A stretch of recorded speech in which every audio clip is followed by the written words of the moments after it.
You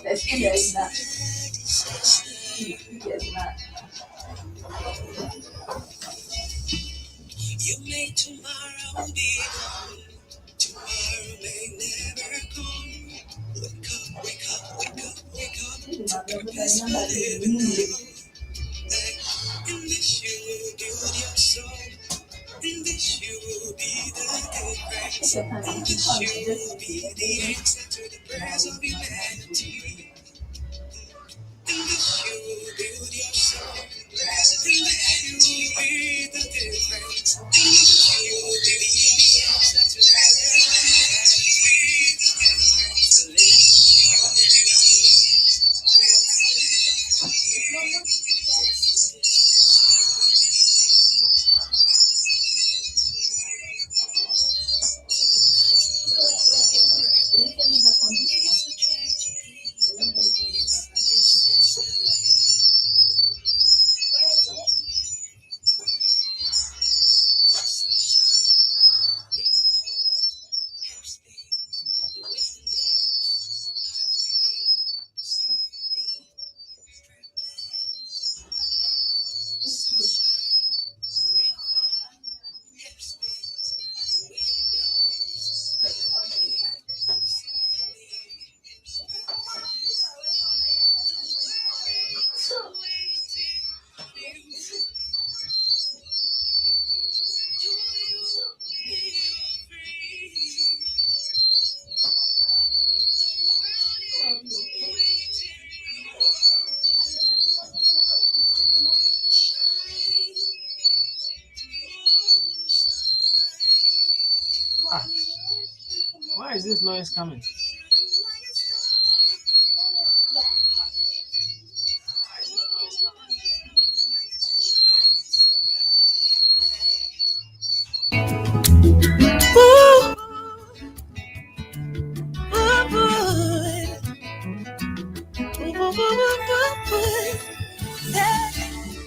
You make tomorrow be gone. Tomorrow may never come. So wake up, wake up, wake up, wake up to purpose for living now. And this you will build your soul. And this you will be the difference. And this you will be the answer to the prayers of humanity. And this you will build your soul. And this you will be the difference. And this you will be the answer to the prayers of humanity. To live and not know what state of God you are, it's a disaster. Oh yeah. Well. Once again, we are here on Mentoring Hour.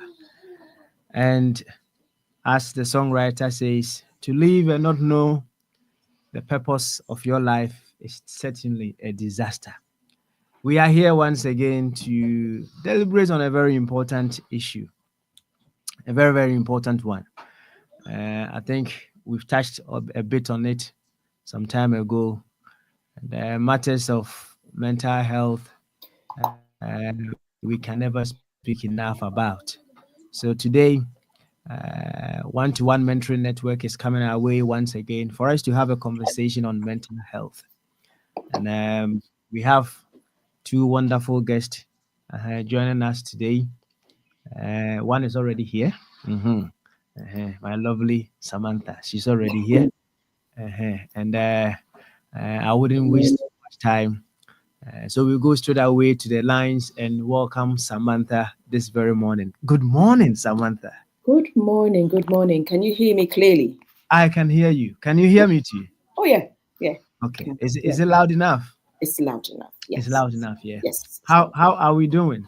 We're all right. Thank you. I haven't been on here for a while. It's always like I get a special request. So, yeah. You're looking quite young. What is the secret? Sarah. Perhaps the mental health is okay, isn't it? Mental health. We're trying. But I went to Ghana. That always helps. So you went to eat organic, isn't it? Exactly.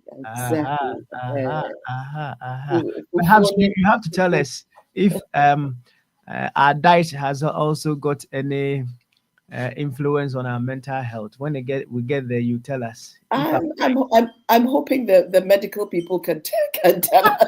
But I'm hoping the medical people can tell us. But yes, I mean, here we eat all sorts of foods that are obviously genetically engineered and all sorts. Whereas I guess in Ghana, a lot of our food is fresh.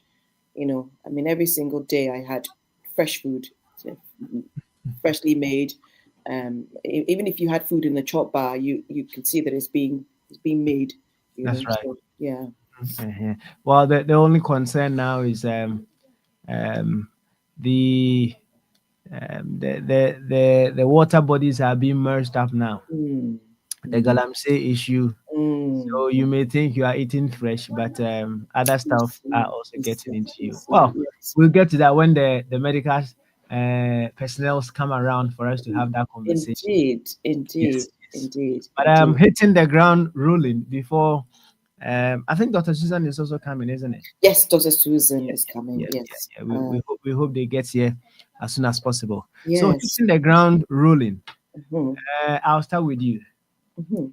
What does mental health even mean at all? What does it mean? So I think you always find that people, I would suggest that there is some kind of a stigma when you hear the words mental health. There's some stigma attached to it. People think that automatically means that somebody's either losing their mind or not in control of their faculties. But actually, mental health really is when we even don't take good care of ourselves, even by overstretching ourselves, by overstressing.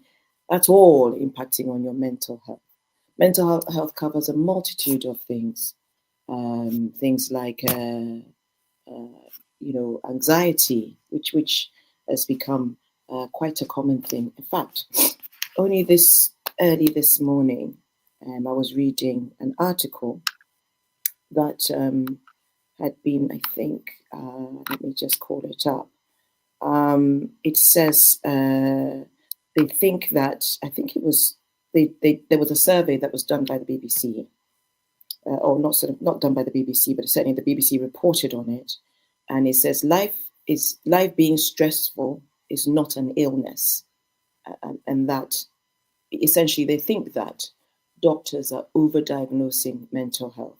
So I was reading that article quite clearly because, I mean, this is a generalization, but in actual fact, there were other GPs too that were coming back fighting and saying, well, hang on a minute, we've got people here who have serious mental health issues that need to be looked at. So making a statement like that, it implies that I said, like, are people making it up? People are not. You know, if the lives that we live now, the financial issues that people have can cause you to have mental health problems. You sit around worrying about where your next paycheck is coming on, or is not enough to pay your rent, or is not enough to feed your family. And particularly at this time of the year, with Christmas coming up, this is also the time when it really peaks, because people are out there really trying to make something of their lives so that they can enjoy Christmas, and they feel the pressure from all angles, So for me, when we talk about mental health, it is not when you think somebody's walking the streets just talking and having it's silent. It's something that's going on up here and needs to be looked at. Yeah. Wow, interesting. You made mention of anxiety. You being anxious of certain things, where you'll be paying your rent, where your next meal will be coming from, among other things. Now, looking at the world that we live in today, in that case, everyone has mental health issues, isn't it? Yeah, indeed. But like I said, the anxiety of that can cause you to have this you have your mental health state. It's a tough thing, and I think we can't underestimate that. But I see Dr. Susan has Oh joined yes, us. yes. Doctor is here, so she will address the Exactly. meeting. My role here was simply to come at some of these from as I always do You know, I, from a I, wa- personal experience. I wanted to rock you a little bit,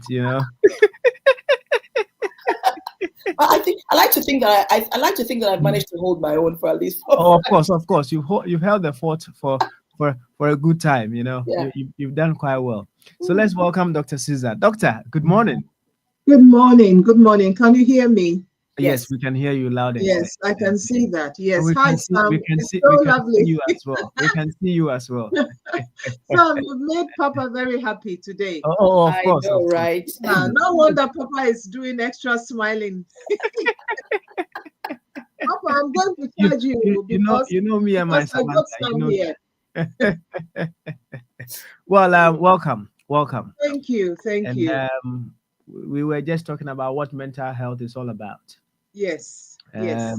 She threw some light on the fact that when we become over anxious, Yes. it can lead us into having mental health challenges. So, you also being in the medical field, we just throw you the same question: what does it mean at all, mental health? And I'll add, why has conversations about mental health become so important nowadays? Yes, I think mental health is what it is. The definition is really in the name, isn't it? It's in the name, mental. So that sort of state of your well-being, the state of your emotions, your mental state, that encompasses mental health. And I'll actually throw in your spiritual health in there, and that probably that umbrella, because sometimes when there's aspects of your physical health or your spiritual health or anything that links to your health, there's something not quite right. It can actually affect your mental health. So if you have somebody who is unwell, they will feel anxious, they will experience low mood. If you have somebody going through emotional difficulties, because sometimes people may confuse mental and emotional. They are quite different, but they link into each other. So if you have somebody suffering from bereavement or relationship breakdown, that can also lead to mental health. If you have somebody, struggling with their whole faith, looking under the umbrella of spirituality, that can affect mental health. So mental health is very pervasive. It just one of those things that is like a web, a spider web that links through so many things. And this conversation, particularly, I want us to really focus on mental health in our communities. Let's not forget that mental health has affected every sphere of the population, but probably looking at how that has affected Black and minority ethnic communities, particularly the Black community. And I would say that COVID has really, really impacted all of us. I mean, some of people who weren't impacted by COVID, whether in a major or minor way, then I would say kudos to them, because COVID did affect people, subtly affected overtly. Some people didn't even realize that they have been impacted by COVID, probably until maybe 3, 2, 4, 5 years down the line. So it is something that has really been a trigger, and not just in adults, but also in children. I mean, being a pediatrician, I definitely have seen how COVID has impacted children and young people, as well as impacted parents as well. So if we're talking about mental health, it is something that has become very endemic in our society. We can look at things like social media and how social media has also impacted. So there are so many factors that I would say is currently impacting people's mental health, especially people in the Black community. I guess there are specific, unique factors that might impact more on people in our community than just say COVID or say social media. There may be other compounding factors that would be good for us to have a chat about. Okay. All right. Thank you very much. Speaking of COVID, I think when we were on lockdown, and partners had to stay together for 24 hours. You stay together for a very long time. I think it gave partners the opportunity to know themselves much better. Mm. And I think some of the issues that came up were that some partners didn't even know themselves quite well. The things that they discovered about their partners and all those things were all affecting their mental health. So yes, I agree with you to that point. But I want to find out. You made mention of several things: relationship issues, family issues, among other things. At what point would these issues turn into a mental health problem? At what point? Dr. Susan, yes, you're on mute. Yes. Okay, yeah, it's with in terms of COVID and relationship issues. So imagine that with COVID, there was not just the COVID. So you have the COVID itself affecting people's health. Currently, we are dealing with long COVID, people who had COVID and they still have been struggling with COVID.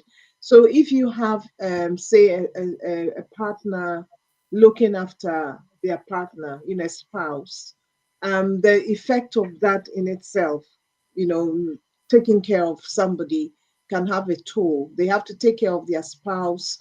They have to take care of other family members. That can take a toll on the relationship. People who, so either having the actual COVID or having symptoms of long COVID. Also, let's not forget that the COVID also brought this situation of lockdown. And in lockdown, you found yourself together, basically. So if you were in a relationship or a long-term marriage or a marriage, that you've been so busy with the children, busy with work, and probably didn't get the chance to cultivate a marriage relationship or a friendship, and then suddenly finding yourself just locked in the four walls of your house. I think that led to a lot. It's not just in our community, but we know that following the lessons from COVID, there would have been quite a lot of separations and divorces after COVID, because people realized that after years of marriage, they'd probably been thrown together. They stopped having things in common. They stopped having conversations.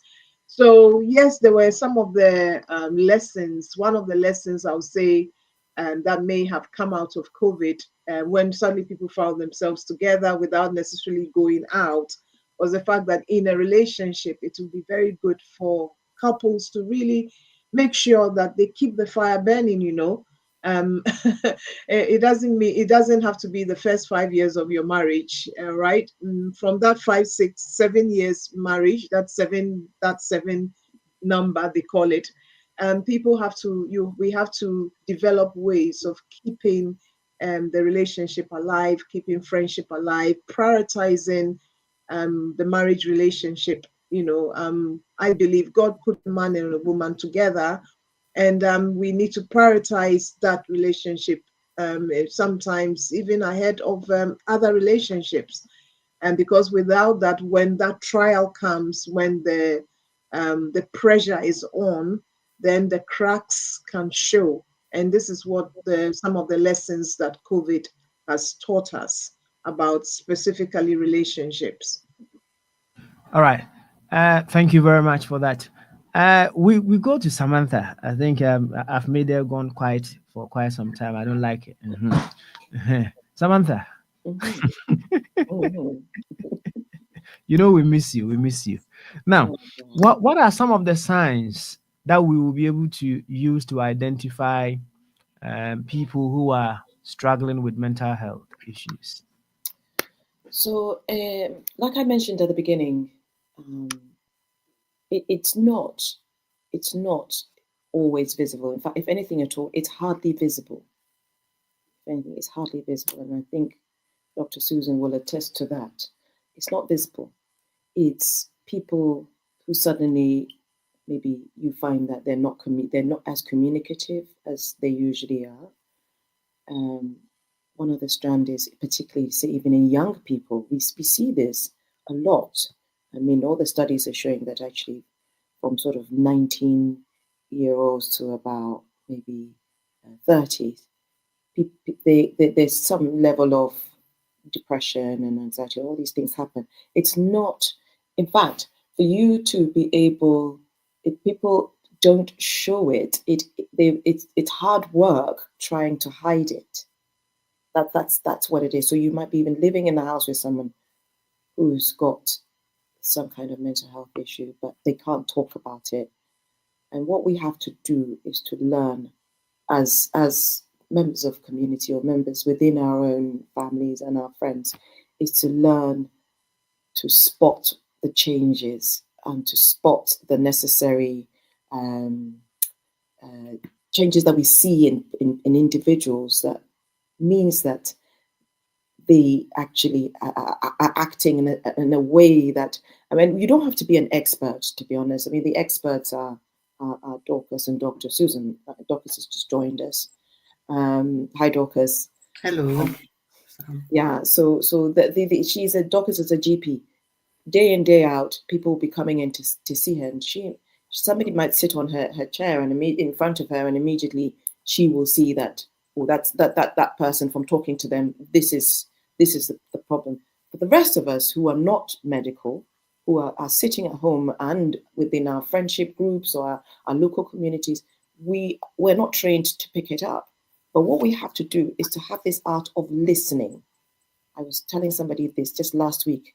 We were out at dinner and I said, we've got this thing where we don't listen anymore. We don't listen to people because the message is clear when you listen to people as they're talking. It's learning to read between the lines, because nobody's going to say to you, my God, I'm hardly sleeping because I'm worrying about XYZ. That's not what they're going to tell you. They're not going to tell you that. But they might say that my sleep has been disrupted, and you're thinking, well, what's worrying you? But you have to know that art of not dismissing people when they say, oh, you're my friend, and I'm talking to you, and I'm telling you that my sleep is disrupted. And then you say, oh, you should go and take, I don't know, some kind of herb or something and relax. Or you need to relax more. Or you need a massage. Just listen. That's basically what I'm trying to say. I'm going to pass this back. I'm not dodging this question, but I want the medical for Dorcas, who's probably better in a better position to tell you. But I'm telling you this from my point of view, for us as non-medical people, which is majority of the listeners are not trained to pick this up, but are out of listening to our family and our friends and reading between the lines and understanding that this person may need some help, and knowing what to say and definitely what not to say, which we can come to later. Okay, thank you very much. Let's welcome Dr. Dorcas as well. Good morning, madam. Good morning. How are you? I'm very well, and yourself? I'm well, thank you. You're looking very relaxed. Have you won the lottery? Not yet. Not yet, yeah. It means you are sick of the lottery. Always go for the lucky dip, right? Mm-hmm. Well, I'll come to you this time. Mm-hmm. And Samantha wants us to deal with the doctors today. So tell me, can someone have a mental health problem and still not be aware they have that challenge? Yeah, that can happen sometimes, because maybe the person may not be familiar with. Can you hear me all right? We can hear you very loud and clear. The person themselves may not be familiar with some of the symptoms that imply mental health. So there are times that people will come to see us because someone around them suspects that they have a mental health disorder, because they are not functioning the way they normally would. As Samantha said, they've picked up on some symptoms or some characteristics that suggest that they might have a mental health illness. So they might come and say to us that, well, my mom or my husband or my wife thinks that I've got a mental health illness. And then when you explore it a bit more, you might be able to bring them to the point and say, so based upon this discussion that we've had, and based upon what the symptoms of mental health illness are, do you agree that you might have a mental health illness? Do you agree that you could be depressed? And sometimes you have to actually bring people to a point of conviction or convincing, because they don't always recognize that whatever they are going through is a mental health illness. Sometimes people come with lots of physical symptoms. You keep seeing them with physical symptoms that you can't explain. You've done all the investigations, nothing comes back positive. And then you may need to come back to the point that actually, have you considered that there may be a psychological element to what you are presenting with? And then when you explore that, you might find that there's something they haven't told you. There's some major stress that they are going through that they haven't admitted. But if you don't ask the questions, you might not always get the answers. I'll stay with you. Someone is asking, is poor reasoning also a sign of mental health disorder? I think you have to think about what is normal for the person and whether there is a change. And maybe I need to ask, when you say poor reasoning, what exactly do you mean? Then I think the person will come back once Okay. they heard the question. Okay. Yeah, they will come back. They will come back. What All right. reasoning means, right? Yes. All right. So please come back. What you mean by poor reasoning? Perhaps if you can make appropriate decisions. Yes, it's poor reasoning. You go out for shopping. You specifically step out that you are going to buy this, and then when you come out back from the shopping, you brought a whole suitcase. Right. It's also a sign of poor reasoning. Right. You have this amount of money that perhaps you need to save to pay some bills, but you use it for something else. Okay. It can be classified as poor reasoning. So it may be several things, right? Right. Several things. Okay. I mean, what I will say is that in a case of something like, we hear of bipolar disorder, and bipolar is called bipolar because somebody could be manic or they could be depressed. So they could swing between either being low or being very hyper. One of the symptoms of being manic is that sometimes people spend money that they don't have.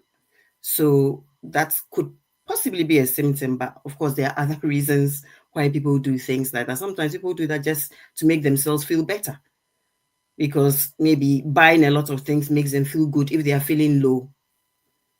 So yeah, you could say that it could potentially be, particularly if it's a change in personality. You know that the person is not like that, and then you suddenly see that they are exhibiting these signs or symptoms that are not characteristic. Then you need to explore that a bit more. Thank you very much. Stephanie is taking the wind out of my sail. I love it so much. So who wants to go for this question? I hope you can see. We do some literacy. So Samantha, can you read the question for us, please?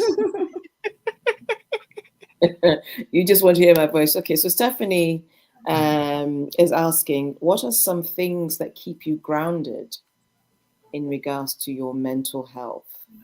Thank you. Do we think this question needs a bit more expansion, or are we happy with it? Well, yeah. I think that it's a fair question, because it's asking. It's about our well-being and it's about our mental health, and we are particularly relating this to the Black community. And I know that in the Black community, perhaps, and maybe my own experiences, there are quite a number of factors that keeps me grounded, or I will say protective factors or protects my mental health. Okay, so spirituality and faith is one of the big things, in my opinion, that keeps me grounded. And I think that it may also be the experience of many people. And I would say that they are individual factors, right? Everybody has what keeps them grounded, what they do to protect their mental health. So things like preventing burnout, work-life balance. Yes, so if you're deciding to do 2 to 3 jobs, nobody says don't do 2 to 3 jobs, but in the 2 to 3 jobs, it's very important to keep a balance and have that work-life balance in your mind's eye. Other things are, leisure, things like exercises. Some people might, like to go for things like therapy, spas, massages, walks, all those things. Even just walking in the just going for a walk, right? I love walking, especially summertime. I love walking in the woods. And I don't know what it is about going for a walk and smelling the wood, especially when spring starts and you're starting to smell and starting to look at the early buds, early flowers coming. I don't know what it does, but it really, really affects me, right? In a positive way. Some people like to travel, just traveling. Some people like to go fishing. So you see, I keep on bringing leisure. Some people also just family relationship, visiting family. Some people helping others. One thing I love to do is just to help others. That brings me so much joy. So there are so many, many factors that one can think about or one can engage in that can keep you grounded. Family, relationship, culture, cultural identity, spiritual identity, faith and spirituality, leisure, work-life balance, so many. And I'm sure my two other trustee colleagues can add more to the list. All right. Who comes next? Dr. Dorcas. Mhm. Well, I think Susan has said many of the things that I would think about. I find that relationships are very important. When I say relationships, I'm just talking about friends and having someone you can just talk to and be yourself and not, have to put up a front. That is something that I find helps me a lot. Just being in good relationship with people. Yeah. In addition to the host that Susan has mentioned. So someone that you can be naked in front, isn't it? Exactly. Not naked as And in not ashamed, yes.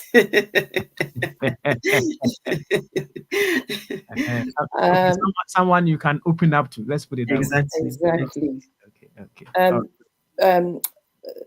Papa, I was saying earlier on that it's when I talked about that art of listening and making sure that we know that this is the lay people like us, knowing what to say when somebody rocks up and says, well, I'm not, you're chatting to them and they're saying they're not feeling great. And there were a few things that I'd made a note of last night that I picked up from this article. And it says things like somebody's talking to you about whatever state they're in, and you say, well, it's time for you to move on. Because that's something that I think people use to get away from, maybe even sometimes, or it's awkward for them because they can see that it's not, and it's awkward for them. So they might say, well, you should go and see your GP. But at the same time, they'll say, but even then, particularly maybe things like that Dr. Susan was talking about, bereavement, and maybe there's relationship issues, and somebody just says, well, it's time for you to move on. And it's affected that person's mental health state. So you, as that individual, the things you really shouldn't be saying is that it's time for you to move on. What this article was saying, you should say that what you're dealing with is very big and very real. It makes sense that you're not over it. So essentially, you're accepting that there is you're agreeing with them.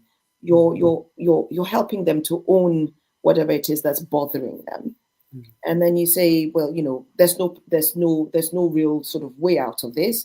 But let's go and grab a coffee, and then say to them, maybe at such a time we can catch up. And then at the same, or when you go and see your GP, maybe call me so that we can chat. So essentially, what we can't be doing is just dismissing. That's the word I wanted to use, is dismissing. because it's the dismissiveness that makes people feel worse, because they don't understand. They have the time. I think, like Dorcas said, people know that something is wrong. They themselves know there's something wrong, but they almost can't articulate whatever it is that's wrong with them. Even when they go and sit in front of the GPs, I'm sure you have a set time you want to speak to somebody. I don't know what your set time is. If it's 10 minutes is sort of maximum that you want a patient to be sitting in front of you. So you haven't got time for somebody to come and pour their entire issues in front of you, but you're working it out quite quickly. That's an issue. And for we as friends and family is to not dismiss. I think that's my thing. Don't dismiss it when somebody comes up to you. Don't dismiss whatever that you are hearing from a friend, a family member, among the rest. I'll ask the doctors, what if I choose to have a joint, a pint, or what have you, just to forget my worries? Is that also good for my mental health? Well, maybe initially it might seem like it's helping, but over time you might then find that you are leading yourself into an addiction, which makes things worse. So yes, some people become dependent on alcohol to try and drown their sorrows, but alcohol actually is a depressant. So eventually it becomes more of a problem, and then the joint, you know that it also can contribute to mental health issues in some people and cause like psychotic illnesses. So yes, I wouldn't recommend it. That's what I would say. Some people make tea out of it. How about that one? Is it the same effect? I really don't know, to be honest, but I doubt it. All right. So using all those drugs just to calm yourself down, maybe okay for a short moment, but in the long term, it may have its adverse effects on you, right? That's right. Excellent. Thank you very much for that. We move on to another question from Stephanie. So this time around, Dr. Susan, can you please read for us? Mm-hmm. So yeah, Stephanie, thank you for your questions. You're really keeping us nicely busy. When it comes to serious mental health in our community, how do you break the stigma? How do people with vulnerable family members get help? Yes, so I've been thinking thank you so much, Stephanie. I've been thinking about stigma. I mean, the stigma is one of the big barriers. And I think that it's the stigma that actually impacts the outcomes, good outcomes. Sometimes impacts the good outcomes for people in our community. Because when you have a stigma, you will delay in getting help. You might actually deny. There might be a denial that there is anything wrong. And so by the time that mental health becomes a problem, it can become too late. And we all have examples of what has happened in our society. Very big things that have happened in our society. And when you read between the lines, some of the things that have come out is, perhaps maybe people might have known, but because of the stigma or maybe a lack of believing that maybe a particular person needed some extra help. The other thing also is the spirituality, faith and spirituality, and the way people might interpret what that means and how you link that to mental health. Because if somebody thinks that the mental health might be due to a spiritual force, that could be a whole barrier in seeking help. So we don't say that faith and spirituality is not important. We are surrounded by that and we are that. But it doesn't also mean that we can restrict that to not looking for. So it's that thing of, people might have a headache and you go and sleep and your headache. But let's even take hay fever. Yeah, we have hay fever in the summertime. Just because we take antihistamines or paracetamol doesn't mean that we don't trust that God doesn't or can't heal us. God uses different ways of healing, and we can't restrict how God chooses to heal somebody. Okay, so that alone can be a barrier. So I think when it comes to breaking the stigma, it's, I will call it, and I will say it as Tony Blair said, education, education, education.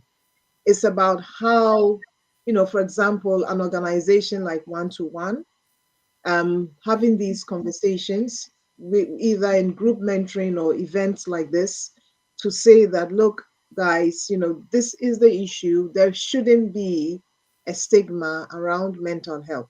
So I think if people like us from our community advocate, we become the advocates for our community. Nobody can advocate for our community other than us, other than people with lived experiences, other than people with lived cultural experiences. So one of the ways I would say to break the stigma is education. And people like us, either with our other having lived experiences or with our professional background, going to the churches, going to schools, and supporting and advocating and basically educating our own people about the importance of identifying mental health early and going for help early, because it's the early intervention that breaks the cycle of mental health. So that's one of the ways that I think that we can break it. The other way also is also, I think it's more, I would say, more institutional, where we look at more and more people culturally appropriate, for example, therapists, doctors. You see, so if I have a child or a family coming from my community come to me and talk about aspects of mental health, I probably, with my lived experience, might understand what they are going through a bit more. So we need more of our people in those spaces, more GPs, more of our people being doctors, more of our people being therapists, more of our people being teachers, more of our people being counselors. You see, more of our people, even in the churches, taking these things, helping people, having advocates within our churches, because our people do go to church, they go to mosque, they go to all these religious spaces, you see, and even other ethnic minorities like the Sikhs, the Hindus. So once we go to where more of our people are, some of that education can also flow. You see, so having us in all aspects of the community and culturally appropriate areas and spaces can also help to break the stigma. Let's not forget parents. Children model parents, and we had that discussion the last time we did the talk. And I'm very much into modeling. If you have parents who attribute things, every single thing, to spirituality and spirituality and spirituality, and the children will grow up thinking that. And so you start perpetuating, that becomes a vicious cycle. So you hand that sort of thing over to the next generation, and then it goes on and on and on. So once the education hopefully can break the cycle, where parents will realize that it's not a shame to have these things and can be more transparent and open, and so therefore then seek help early. Thank you very much for that. When it comes to stigma, it's quite deadly. When in very in societies that are not so much civilized, when you even someone finds out that in your family there is someone with a mental health challenge, they don't even want to come there to marry, because they think, hey, if you go to this house, you are going to have this kind of issue. So it's something that we need to look into that. Now, this one day, Samantha will be able to help me. The churches, right?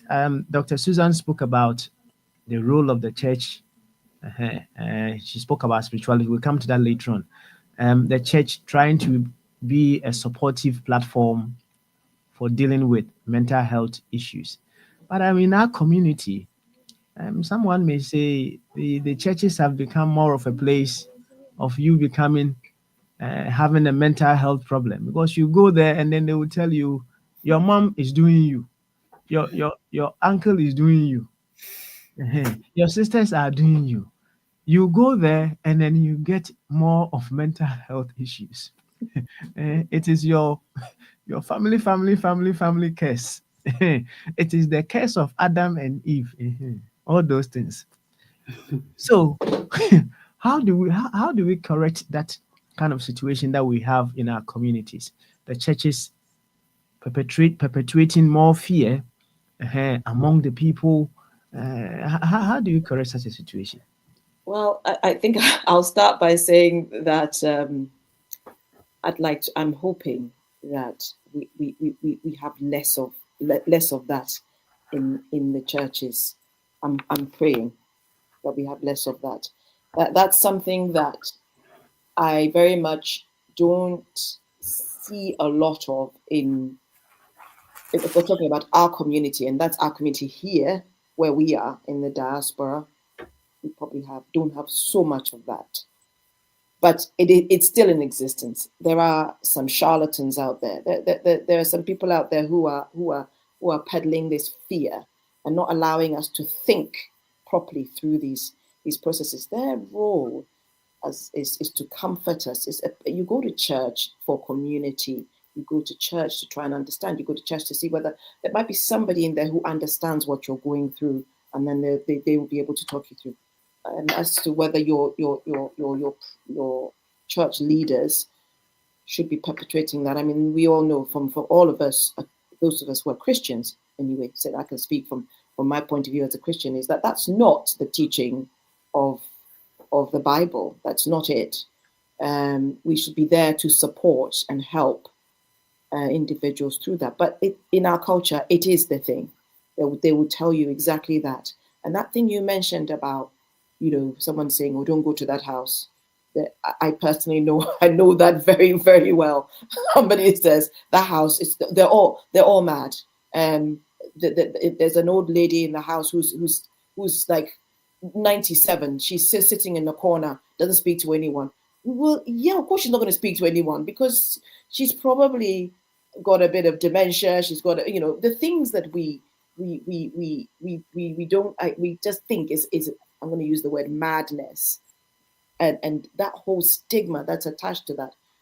And maybe if more and more, I'm going to call us some of us, if you're having an issue and you just talk about it openly, just talk about it. I'm having an issue with this. I'll put my own self in that position. I've been bereaved. Probably more than this year. I've been bereaved quite. I've been hit pretty heavily, and I basically had to remove myself from being outside in the space where everybody was. But that was to essentially, how should I put it? It was to recenter myself. I gave my own self a good talking to, and I thought, well, I'm going to allow myself to feel sad about my loss. And once I felt the sadness, you don't stop feeling it, but it's learning to live with it and finding the coping mechanisms. But if you don't have those tools in place, believe me, you will lose your mind. You will. And you won't ask anybody because everybody will look at you and think, oh, well, but this happened. So it's all very short term. Oh, it happened months ago. By now you should be fine. Back to what I was saying earlier on about being dismissive. But you're the one who, your head hits the pillow and then it all comes back to you. I'm never going to speak to this person again. I'm never going to feel that, listen to that person talking to me ever again. And so you have to deal with that. But we have to find that mechanism. And your church really should be a place where you can go to.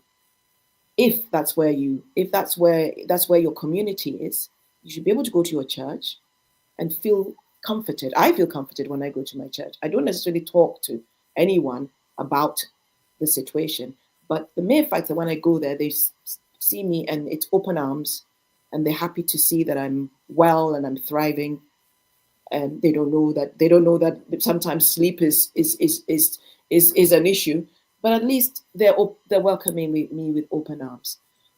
And we should try and hope that our churches do more of that and pick, maybe like Susan says, maybe for them to notice the the individuals who are maybe withdrawn. It may not necessarily, if it's grief, it's obvious because you know somebody's died, so it's obvious.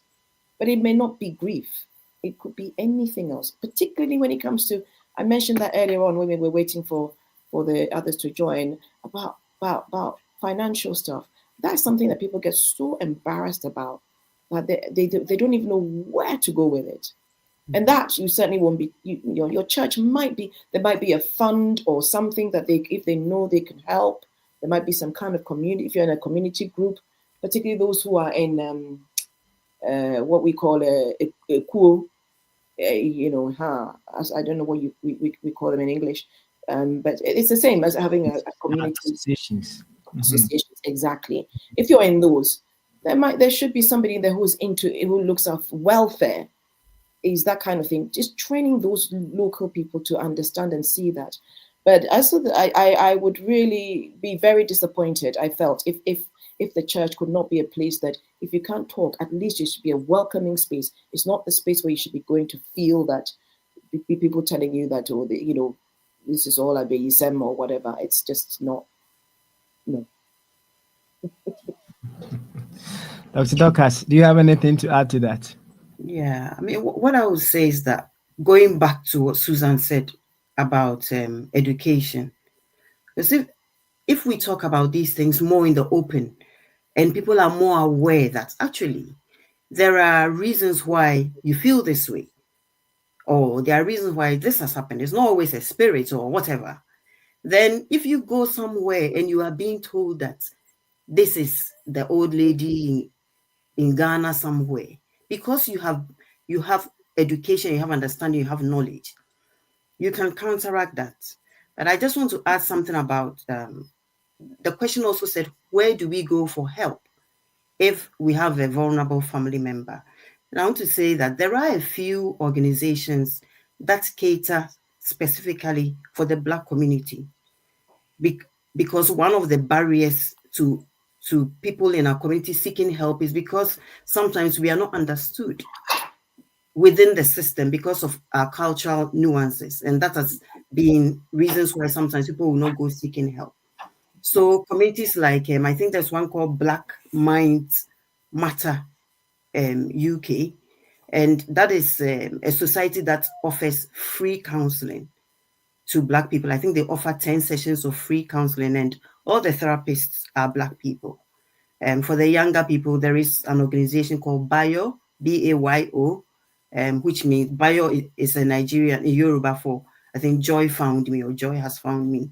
There are organizations like Poetic Unity, that's also for young people, River Counseling. So it's about understanding that actually there is help out there that we can access, which is catered for our peculiar needs and where we are coming from.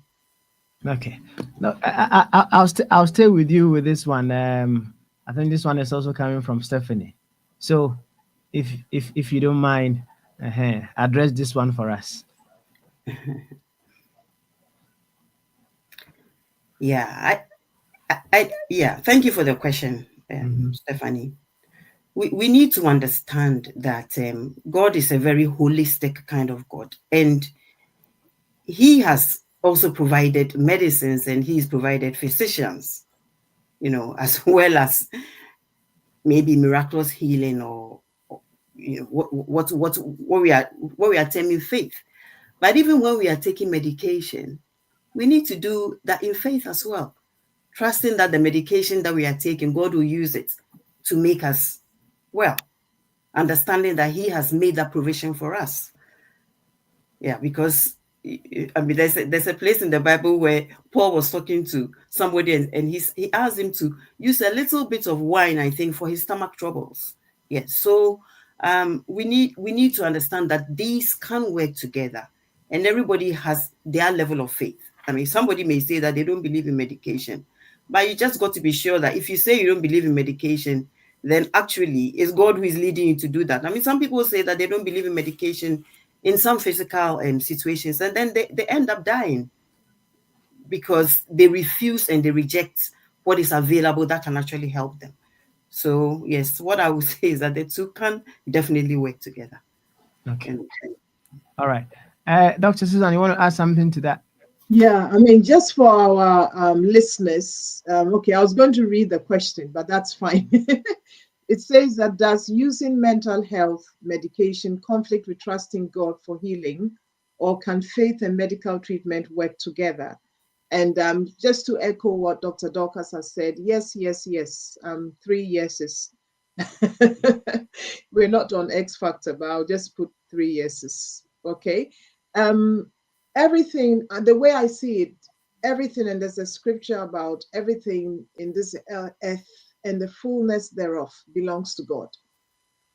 Everything from the soil to the sky, to the stars, to the earth, the trees, the bark of the trees, the flowers, every tiny petal, from the hair on our head to the scales and the nails. There is nothing, nothing, the minerals in the earth, the fish, the birds, including the herbs of this land. He's given us those herbs to eat freely. Just because people abuse them doesn't mean that it doesn't belong to him. You get what I mean? So that paracetamol that we are taking is his in the first place. It is because he has given man the ability to synthesize it. It's the same way that he gave man ability to use the wheat and then convert it into bread. He has used the herbs of the land. In our cultures, we believe in herbs, herbal medicine. I'm a strong believer in the herbal medicine. I don't use it much, but I don't sniff at it. Yes, maybe we haven't put our herbs in the labs to synthesize it, but that doesn't mean those herbs hasn't helped other people. Okay, because they belong to God. So yes, mental health medication does not conflict at all with trusting God. If anything at all, we actually submit our faith to God that however you're going to heal, you can use anything to heal. And if this is the way you're going to heal, then that is it. I have prayed about situations that didn't necessarily require me to take anything physical. And in fact, when that healing came, I didn't even recognize it. I recognized it later. And then I recognized and identified that, oh, actually, this one did not need certain physical things. Okay. But I've also been in situations where I've actually taken something and it's brought that cure or that healing. Nothing conflicts. The same thanks goes to the same God in whichever way he chooses to bring the healing about. Sometimes healing might be delayed also. That also we thank him for that. So there isn't any conflict whatsoever. It's where we base our faith. That is where the conflict is. So if we are taking something and we are doubting it, we know what scriptures says about doubting anything will mean the person that doubts will not receive anything good. So if people who genuinely doubt that they don't want to take medication, that's their decision. Actually, it's actually better not to take the medication, maybe because they are doubting and they are having fear that taking the medication might harm them. But that kind of mindset just needs encouragement and education, and hopefully that mindset will change. But everybody is on a journey, and we're not here to judge people. People progress. Everybody's, maybe 10 years ago people were on one side. 10 years later, from now, they might move on. That is the way we are, and that's the beauty of who we are as human beings.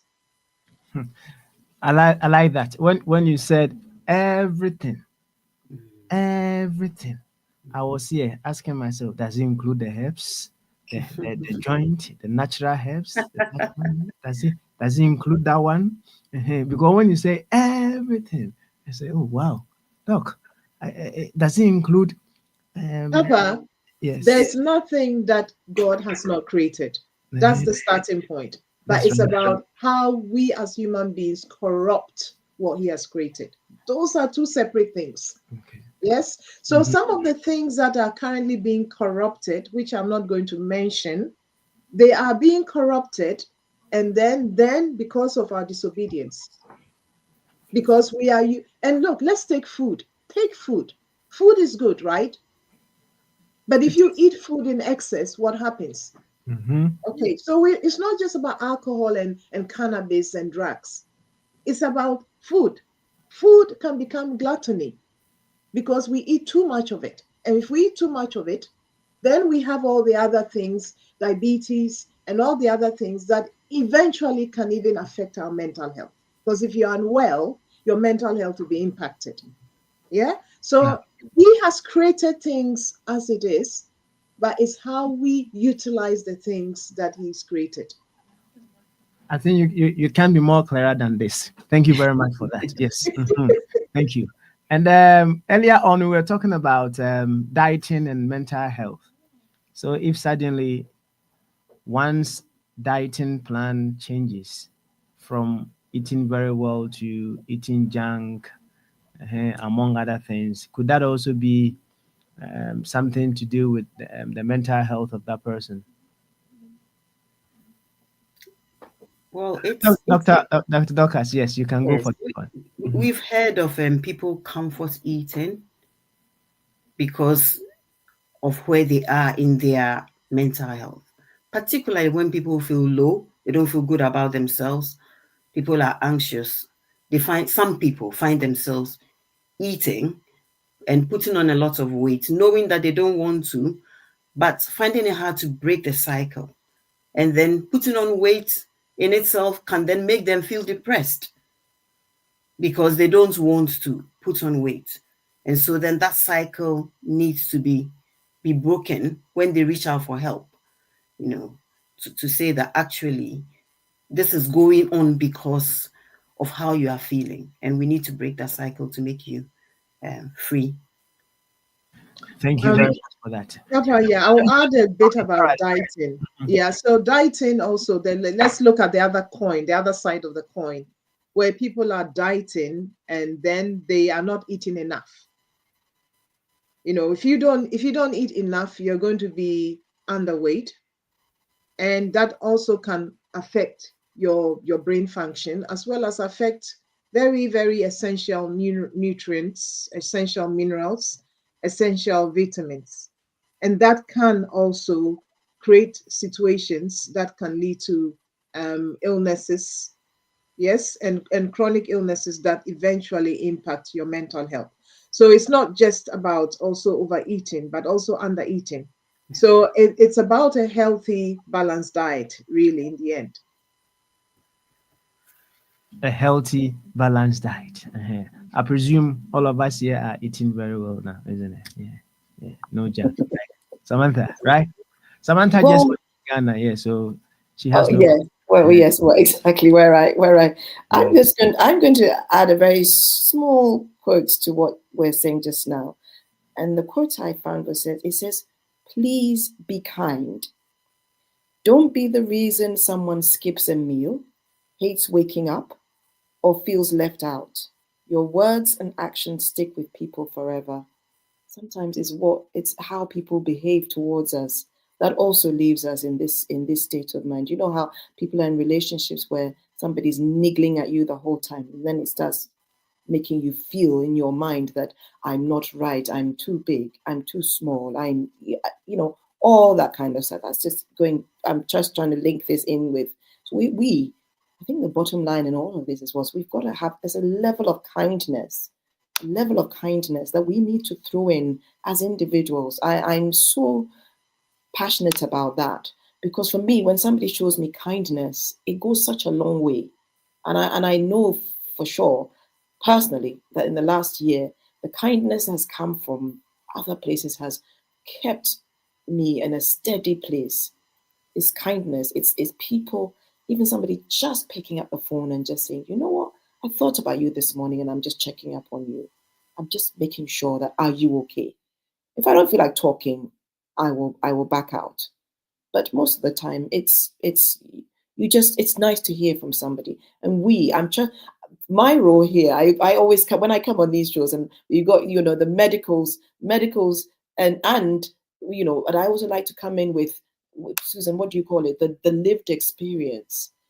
the lived experience, which is also something that we all have. But what I don't have in the medical space is what I've experienced myself. And I think for somebody to not feel left out, or not to feel that they're sinking on their own, they're just there, there's no one to talk to, there's no one to, it's kindness, a level of kindness that we show to one another is very important. I think, Papa, yes, I just want to make a point. There was an earlier point that Sam made about bereavement, about when Sam said, you made a comment about, when you're going through bereavement, people say, look, the bereavement was months ago, move on. And Sam's point about it's actually important to listen, and not hurry the person along. And I mean, very recently I've been in Ghana. I just came back 2 days ago, and I was going through some things. My mom wanted me to catalog some things for her. And I came across my sister died when she was in her 20s. So that would have been about 30 years ago, about 30 odd years ago. And it's a long, long, long time. And I thought I had gotten over my sister's passing, because I was also quite young. When we were just 11 months apart. So I was 21, 22, she was 22, 23. And I came across her primary school reports, and suddenly I had this wave of sorrow, sadness, despite the fact that her pictures are there, to remind. In my parents' house, we see it. We come every time we speak fondly about her. My nieces are saying, one of them things that she was like, hey, they remind me of my auntie. I was like Auntie Amanda. Her memory is still alive. However, the fact that this is somebody who died 30 odd years ago, and that thing was so raw, as if it happened yesterday. And this is something that bereavement is something that we should not take for granted. And that's one of the positive, I guess, some of the positive aspects of our culture. I'm not talking about the elaborate funerals, but there's something about the way Ghanaians do their funerals and their memories and their remembrance that keeps things alive, that seems to envelope the bereaved family, So in terms of mental health and preservation of mental health, yes, we've talked about some of the ways the churches go, but honestly, within our cultural norms as well, we do have certain cultural practices that continue to support, especially people that have been bereaved. But it isn't something that we need to sniff at, especially in our community, about how that can impact mental health. And we need to give that room for people to grieve, and something that we may not find in our diasporan society, but certainly in our African society, the wearing for widows, the wearing of the colors and all that, for the 1 year remembrance, all that. Yes, it seems when you're standing from the outside looking in, it's like these people are going on and on and on, but there is a reason for that. There's that understanding of the importance of letting people just take their time to grieve. Yeah. Thank you very much for that. Perhaps we may need another show to talk about how we deal with bereavement, because it's a huge one. We've all been touched, haven't we? Yes, all of us. Death is something that none of us will be able to avoid. We've all experienced it one way or the other. Yes, as a matter of fact, I've died before. I once died to the placenta life, isn't it? Is that also not death? What's this placenta life? Is that you'll have to talk to us offline, or maybe I should go Google it. What is placenta life? Please elaborate. He was born as a baby. It's the womb life, isn't it? Okay. Okay. So I died to the womb life before coming to the human life, isn't it? Okay. Fair enough. Yeah. So, as Samantha said, we all have ways of dealing with bereavement, and it plays a major part in our mental health. As a matter of fact, if the churches were to do their job very well, they should be that place where people will get that comfort that they need when someone passes on. Because the church teaches us that we can't take this physical body even to heaven, isn't it? That's what they teach us. Hey, we have to go not with this body. So if someone is taking the lead to go to heaven, we should be comforted one way or the other. So the church must do a wonderful job when it comes to bereavement. But if we're not getting that from them, and they are expanding our mental health issues, that is also another thing. Now let's talk briefly on creating boundaries as a way of keeping our mental health safe. How creating boundaries will be able to help us improve our mental health. I'll start with I can see Samantha nodding, so I'll start with you, and then Dr. Dorcas comes in, and then Dr. Susan rounds up for us. So Samantha, boundaries, how it can help us.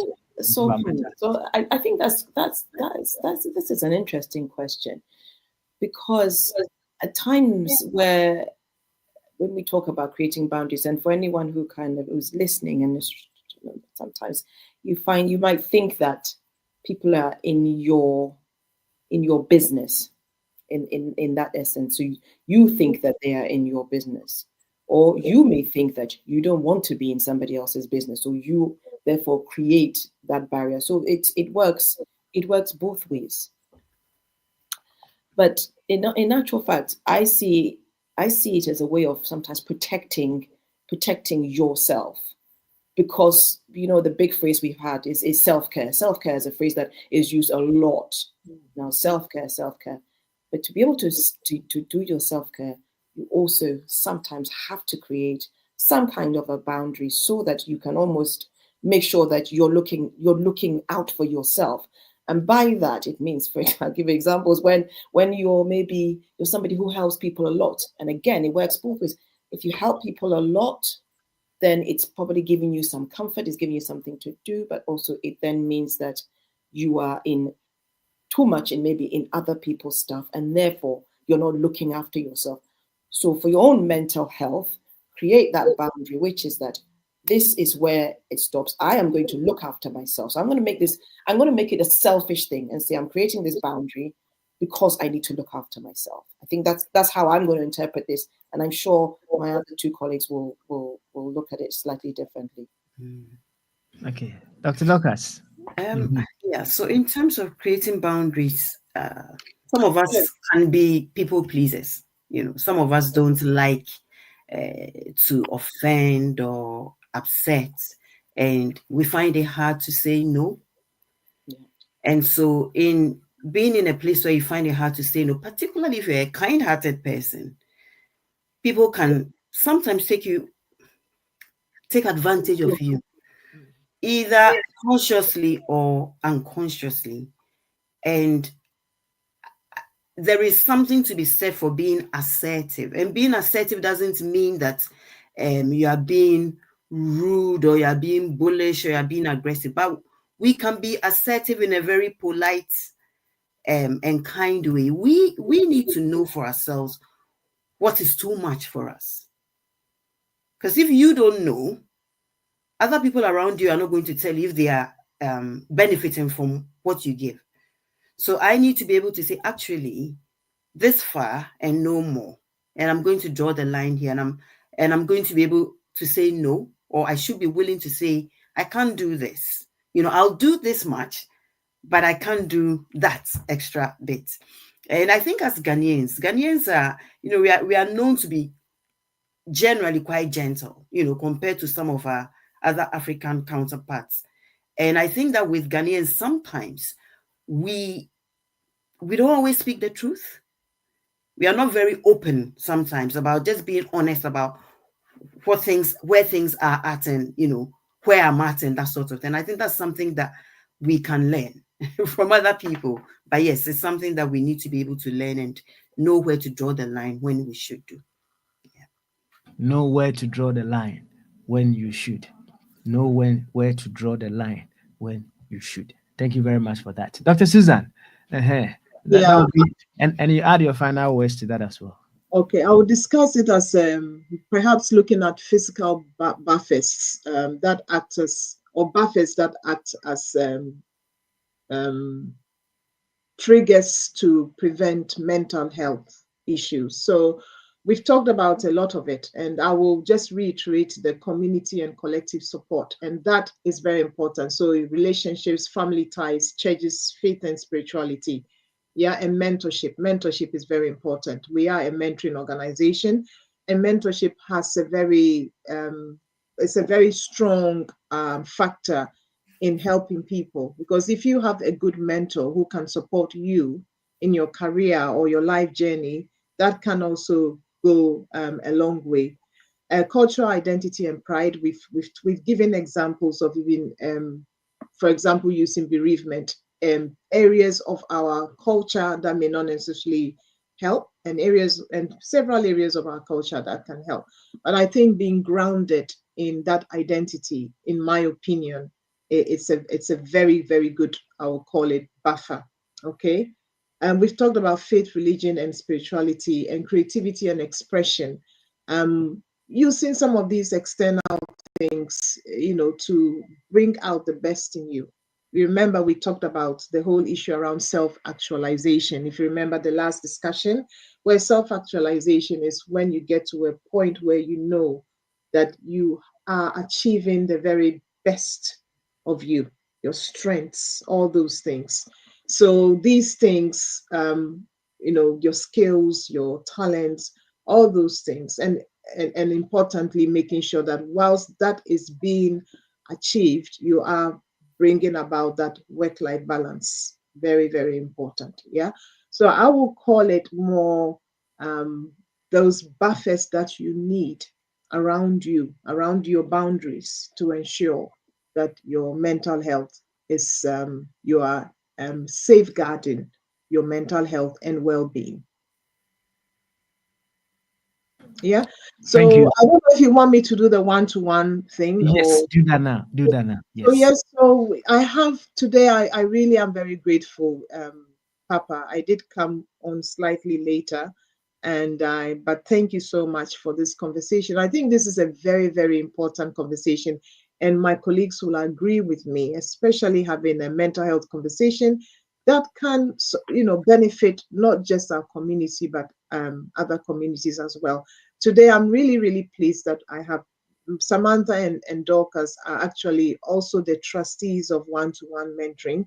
So they are not just our mentors, one of our mentors, but they're actually trustees of the organization. So I'm really, very, really grateful that they were able to do this with me. So one-to-one mentoring is an organization that we are a mentoring organization. We particularly support people from Black and minority ethnic communities. We provide one-to-one mentoring, group mentoring, as well as events to benefit our community. So you can find us on one-to-one mentoring.com. You can go on our website and you can see all the things that we offer. So if you think that you need that sort of support, do feel free to look on our website and contact us. But Papa, as usual, thank you so much. I'm going to charge you today because I got Samantha on your show. Thank you. Thank you. Thank you. I'm What happy about to the be charges? here. I'm happy to be here. Yes. What about the charges? Send the invoice, right? And just a little touch on what we've all discussed. They say home sweet home. But when the home is not sweet, it becomes an environment for mental health issues. There are some men, there are some women, not just men or women. There are some men and some women who, when they step out of their homes, they feel they are more in heaven than they are at home. There are some people, when they finish work, they struggle to go home. It's all because the home is not sweet. So to all of us, let us make the home sweet so that our mental health will be stable, isn't it? Yeah. Yes, it's very, very important that we do that. I thank all of you so much for that very detailed conversation. I think there are parts of the conversation that we can even bring back on the table again and discuss. The part on bereavement, very, very important. Some people have been bereaved 10 years ago, and they are still in that pain. They haven't been able to transcend that pain just to come to terms with it. So we may have to talk about that and how seriously it affects our mental health. Some people have been bereaved and they weren't able to go back to work again. Mm. It's some were bereaved and then it affected their marital affairs, among other things. So we need to support them. And our two doctors and Samantha will once again do a very good job to that effect as well. So thank you, and I look forward to having you again in a very short time. Please, in a short time, bring Samantha back on for me. Yeah, hello. And hope Papa, from one-to-one and from us, that you have a lovely Christmas. Yes. Yes, because I know our next will be in January. 2026. To the end of January, yes, by Yes. God's grace. So yeah, That's right. have That's a right. lovely Christmas and a joyous, prosperous New Year. Nice one. Thank Thank you. you so much. Thank Oh, you. And then thank you. bye-bye. Bye. Thank you. Thank you. Bye-bye.